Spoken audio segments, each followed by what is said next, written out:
After a wave of coups in Africa, the West is trying hard to isolate the African continent.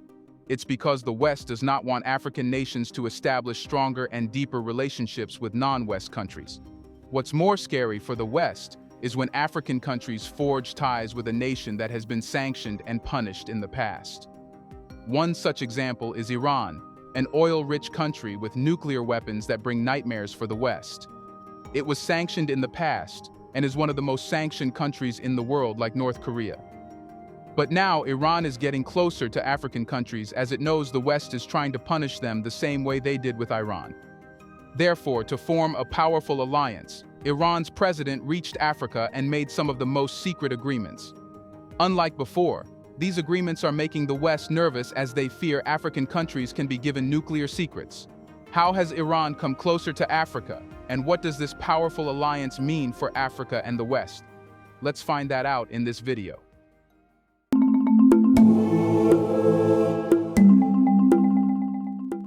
Just before the Russian invasion of Ukraine, Iran was the most sanctioned country on the planet. Interestingly, these sanctions against Iran started in 1979, and for 44 years, Iran has been successfully growing and dominating the world. That's what makes Iran so robust and powerful. Despite being hit hard by sanctions, it has been selling oil and doing trade, dodging even the financial sanctions for the past 4 decades. As Russia was hit hard by sanctions, Iran was approached by Putin to teach Russia how to survive despite sanctions.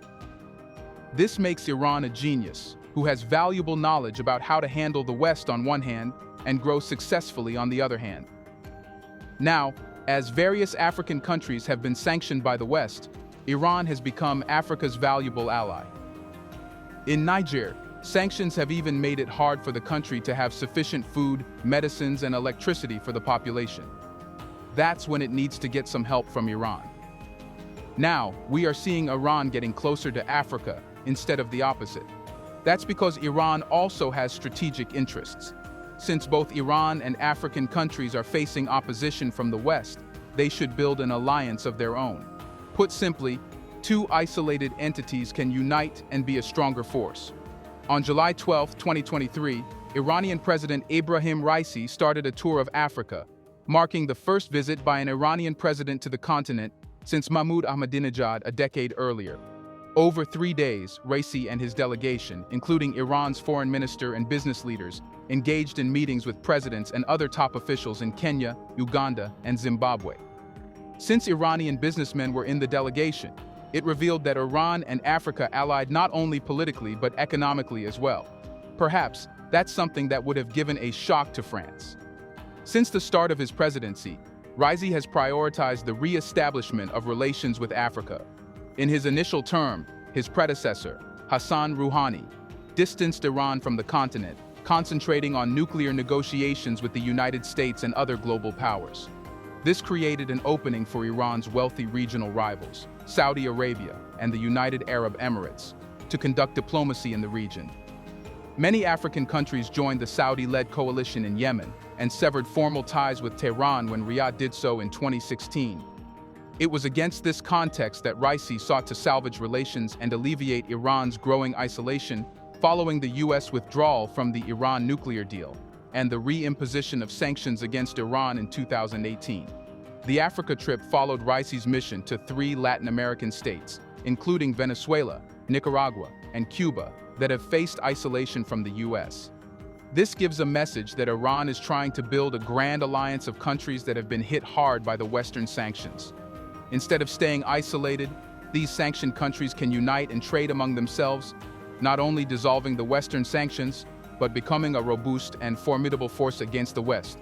Focusing on Kenya, Uganda, and Zimbabwe makes sense for Iran.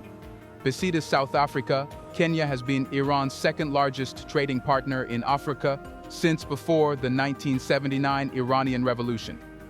Kenya exports tea to Iran and imports petroleum, chemicals, and carpets.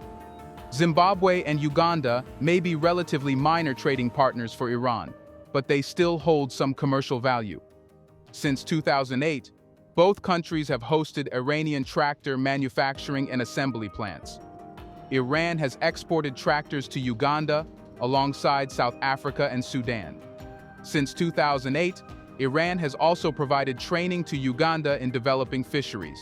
For Iran since 2008, when Uganda, along with Senegal, transferred land to Iran to cultivate oilseeds and other crops. Raisi toured these farms and fields in Uganda during his recent trip. You should know that back in 2011, Ahmadinejad aspired to establish trade ties with Zimbabwe in agriculture and mining. Rouhani's government also cooperated to some extent with both Uganda and Zimbabwe in promoting agricultural production, food security, and biodiversity, as well as combating drought, desertification, and livestock disease. Geopolitically, Kenya, Uganda, and Zimbabwe have assisted Iran.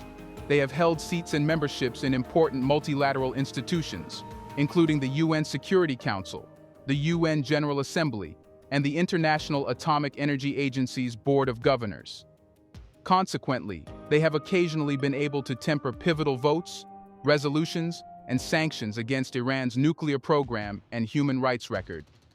Furthermore, Uganda and Zimbabwe produce and export uranium, the chief resource for Iran's nuclear program. Kenya, Uganda, and Zimbabwe have also attempted to help Iran counteract U.S. sanctions. In 2017, anticipating the U.S. withdrawal from the nuclear deal, Rouhani announced plans to re-establish banking and financial ties with Uganda, in addition to South Africa and Niger. Ideologically and culturally, Iran has actively sought connections with African nations. Much like Ahmadinejad, and given Iran's shared semi-colonial history, Raisi emphasized anti-imperialism during his tour. In Zimbabwe, where the Islamic Republic had a long-standing association with the late President Robert Mugabe, such rhetoric found resonance in a rogue state grappling with international sanctions and embargoes.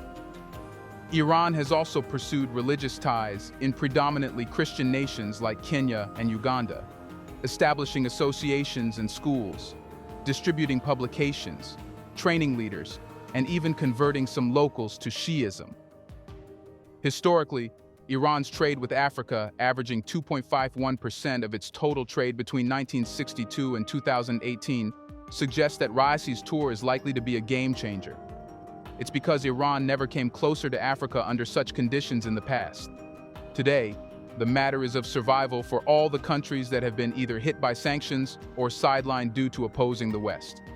The recent China-brokered diplomatic agreement between Iran and Saudi Arabia, along with ceasefire talks in Yemen, could provide Africa with diplomatic flexibility to cultivate closer ties with Iran, steering clear of zero-sum Middle Eastern and sectarian rivalries. Iran's President Ebrahim Raisi was warmly welcomed by his Kenyan counterpart William Ruto, inaugurating a three-country tour of Africa that Tehran frames as a new beginning in relations with the continent. The Iranian president called Africa a land of opportunities, hinting that this time Iran is thinking of establishing far deeper ties. Raisi's journey through Africa, including Uganda and Zimbabwe as well, signifies the first visit by an Iranian president in over a decade, symbolizing an attempt to diversify economic ties amid the challenges posed by crippling U.S. sanctions. Iran heightened its diplomatic engagements with developing nations after then U.S. President Donald Trump abandoned a nuclear pact in 2018 and reimposed sanctions. As per Iran's foreign ministry, the country's trade with African nations is projected to exceed $2 billion this year. In Kenya, Raisi received a ceremonial welcome at the presidential palace before engaging in talks with Ruto. The visit to Kenya, the economic powerhouse of East Africa, provides both countries with an opportunity to review and re-energize their bilateral relations for the mutual benefit of the people of the two countries.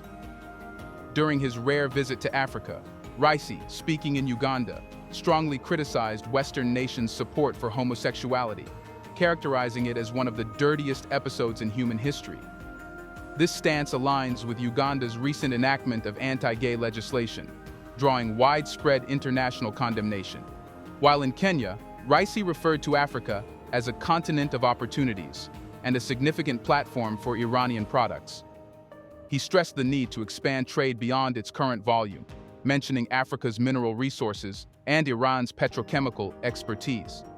the memoranda of understanding signed by Iran and Kenya appeared to center on information, communication, and technology, fisheries, animal health and livestock production, and investment promotion. Nearly 5 agreements were signed openly. However, it remains hidden whether they signed agreements focused on nuclear energy and petrochemicals, as Raisi said. Ruto lauded Iran as a critical strategic partner and global innovation powerhouse. Although tea comprises the majority of Kenya's exports to Iran, Ruto expressed interest in broadening the range of agricultural exports. Additionally, Iran expressed intentions to establish a manufacturing plant for Iranian vehicles in Kenya's port city of Mombasa. Raisi's Africa visit aimed to promote economic diplomacy, strengthen political relations with friendly and aligned countries, and diversify export destinations, as outlined by Iran's foreign ministry. Here's a reminder to please like and share the video and subscribe to our channel to watch more videos on Black culture, history, civilization, and identity. Let's continue now. Amidst a growing standoff with Western nations over its nuclear program, Iran's visit to Africa and other diplomatic initiatives seek to establish more partnerships worldwide. Iran faces severe economic challenges exacerbated by U.S. sanctions, with ongoing accusations from the U.S. regarding support for Russia's drone manufacturing in the context of the Ukraine conflict. Kenya, an economic hub in East Africa and a U.S. ally, has previously engaged in strategic civil nuclear cooperation with the U.S. Now, Uganda has expressed support for Iran's nuclear program. The country is working towards establishing a nuclear power plant with the technical support of the China National Nuclear Corporation. Zimbabwe, like Iran, is under U.S. sanctions. A ministerial delegation from Zimbabwe visited Tehran earlier this year, resulting in agreements to deepen cooperation, particularly in petroleum trade. Following his visit to Kenya, Raisi traveled to Uganda to discuss trade and bilateral relations with President Yoweri Museveni and subsequently to Zimbabwe. Iran and Zimbabwe have sealed 12 agreements aimed at bolstering their bilateral relations as Iranian President Ebrahim Raisi concluded his African tour covering 3 countries. Zimbabwean President Emerson Mnangagwa greeted Raisi as "my brother" on the tarmac after the Iranian leader's plane landed on Thursday in the capital, Harare. Hundreds of people, including many from the southern African country's Muslim community, displayed welcome banners at Robert Mugabe International Airport. "When you see him, you see me. When you see me, you see him," Mnangagwa told a crowd waving Zimbabwean and Iranian flags, gathered around the 2 heads of state. That's something no president would say about another country's president, showing that the ties have gone far deeper than the world knows. Zimbabwe's president also said that when Zimbabwe went to war, Iran was its friend. Later in the day, the 12 agreements were signed, outlining plans to establish a tractor manufacturing plant in Zimbabwe with an Iranian company and a local partner. Other agreements detail collaboration in energy, agriculture, pharmaceuticals, and telecommunications, as well as research, science, and technology projects. However, it remains unclear whether Iran and Zimbabwe signed any nuclear agreements. Given the sanctions on Iran due to its nuclear program, it's unlikely that nuclear deals would have been made openly. That's why there has been growing concern from the West about the Iranian president's visit to Africa. Every moment of his visit was seen by the West with anticipation. Both countries are subject to United States sanctions, and Raisi's African tour is part of Iran's efforts to secure diplomatic support and alleviate its international isolation. Raisi said that Iran's cooperation with Zimbabwe and the African continent, which is a continent full of potential, could help both parties for mutual advances. Mnangagwa, on his part, stated that Zimbabwe welcomed investments in several sectors of Zimbabwe's economy, without specifying the expected investment amount from Iran. This is a clear message for the West. Earlier, only European and Western companies would invest in and exploit African countries' natural resources. Most often, the agreements were unfair, giving unrestricted mining rights to Western companies in return for minimal taxes. However, if some country like Iran enters, not only will it create competition, but allow African countries to see which pattern would be better. Iranian Foreign Ministry spokesman Nasser Kanani described Raisi's tour as a new turning point. that could enhance economic and trade ties with African nations. He noted that Tehran and the three African countries share common political views. But engaging with Africa does not mean only three countries. Iran also engaged in talks with Niger and Burkina Faso, two African countries that are under military junta rule. Burkina Faso faced a coup last year while Niger experienced a coup in July this year. Iran knows that after these coups, these African countries would be facing difficulties in handling things. That's why Iran initiated talks with both countries. Iran's Minister of Foreign Affairs, Hossein Amir-Abdollahian, met with Bakari Sangare, the Minister of Foreign Affairs of Niger, who led a delegation to the Islamic Republic of Iran. During their discussions, they exchanged views on various topics of mutual interest, including both bilateral and international relations, along with the latest internal developments in Niger. Amir-Abdollahian emphasized the principled stance of the Islamic Republic of Iran on expanding relations with African countries. He stressed the significance of enhancing mutual cooperation in politics, economics, science, and technology. Amir-Abdollahian also highlighted the importance of high-level delegations exchanging visits to advance the interests of both nations. Regarding economic cooperation, Amir-Abdollahian considered the joint commission between the two countries as a suitable framework to translate the aspirations of senior officials into practical cooperation. He expressed optimism that restructuring the Joint Commission would lead to significant progress. Sangare emphasized the high capabilities of the Islamic Republic of Iran in various economic, scientific, and technological domains. He expressed Niger's eagerness to strengthen relations with Iran across various sectors, acknowledging Iran's essential role in meeting Niger's diverse needs in energy and industrial sectors.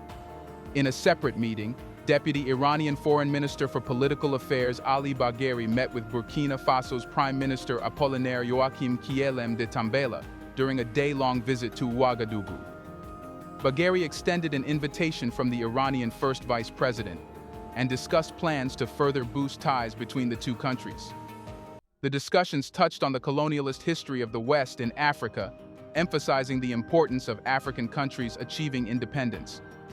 Burkina Faso's Prime Minister welcomed the invitation and emphasized enhancing reciprocal ties, acknowledging Iran's significant civilization. Bagheri also met with Burkina Faso's Foreign Minister, leading to an agreement to establish a joint Iran-Burkina Faso Commission, with the first session scheduled to take place in Ouagadougou soon. Additionally, discussions with Burkina Faso's Minister of Commerce and Industrial Development focused on closer economic cooperation, increased mutual trade, and the potential participation of Iranian companies in the African state, receiving warm support. These growing ties between Iran and African countries would not bring immediate results. That's because economic cooperation and other exchanges take time. The real and successful goal behind these engagements was to accept the fact that all sanctioned countries should unite. That's why Iran's president first visited 3 Latin American countries that are also facing sanctions. These successful meetings are a clear sign that soon, the world will see an alliance of sanctioned countries working closely. You should know that earlier, African countries were kept away from these types of alliances. That's because the world knew the African leaders were closer to the West. But everyone saw how that worked. Those African leaders were actually Western puppets. Now, as the world sees African countries making decisions about their future, African countries gain respect. That's why Iranian President Ebrahim Raisi praised African nations for their resilience against colonialism. In a meeting with Burkina Faso's Foreign Minister Olivia Rwamba in Tehran. Burkina Faso and Mali, currently under military rule, have severed military connections with France, their former colonial power, choosing instead to strengthen ties with Russia. Similarly, Niger, where a military junta took control in July, has witnessed widespread protests calling for the withdrawal of French troops, the nation's former colonial ruler. During the meeting, Raisi commended the resistance of African countries in the face of colonialism and terrorism, portraying it as a sign of vigilance and awakening. While not explicitly mentioning France, his statement conveyed support for the positions taken by these nations. Burkina Faso underwent 2 military coups in 2022, leading the ruling junta to demand the removal of French troops. In discussions with Rwanda, Raisi expressed Iran's willingness to share its experiences and achievements with friendly African countries. Rwanda reciprocated the interest, expressing a desire to enhance bilateral relations with Iran.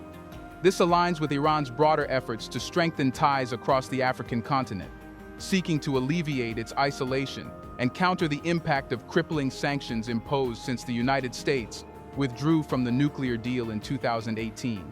At present, Niger has been hit hard by sanctions imposed by the ECOWAS and the Western countries. Iran can be a valuable ally, offering insights on how Niger can exploit its natural resources and continue to grow. That's what Iran did in the past. Despite sanctions, it established a market and sold its oil to other countries. That's how Russia started crushing Western sanctions and continued selling its oil to India, China, and various others. Put simply, Iran has vast experience of surviving and growing under a sanctioned atmosphere. Numerous countries, with the United States in a prominent role alongside international entities, have imposed a series of sanctions on Iran.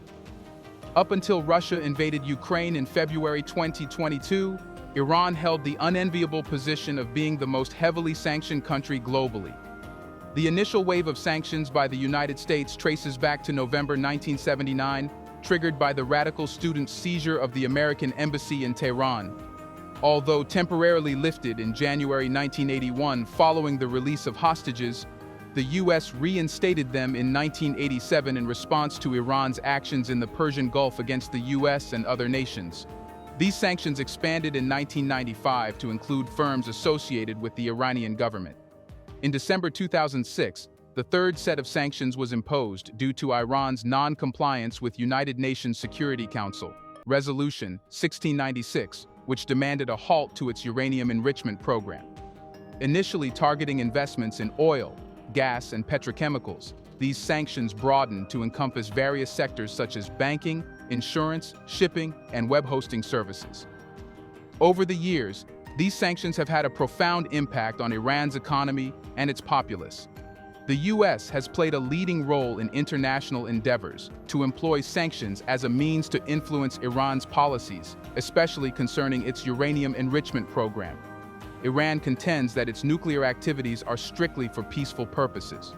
Nuclear negotiations between Iran and Western governments led to the Joint Comprehensive Plan of Action in 2015, outlining a framework to lift most sanctions in exchange for restrictions on Iran's nuclear program. The final agreement was adopted in October 2015, resulting in the removal of UN sanctions in January 2016. However, in 2018, the U.S. withdrew from the JCPOA, reinstating sanctions in November 2018 and expanding them in 2019 and 2020, with a particular focus on Iran's financial sector. Later, on February 24, 2020, Iran found itself on the FATF blacklist. Apart from teaching about dodging sanctions, Iran can be a robust ally for African countries. On the one hand, this partnership can allow African countries to develop industries, and on the other hand, having ties with Iran can give a clear message to the West.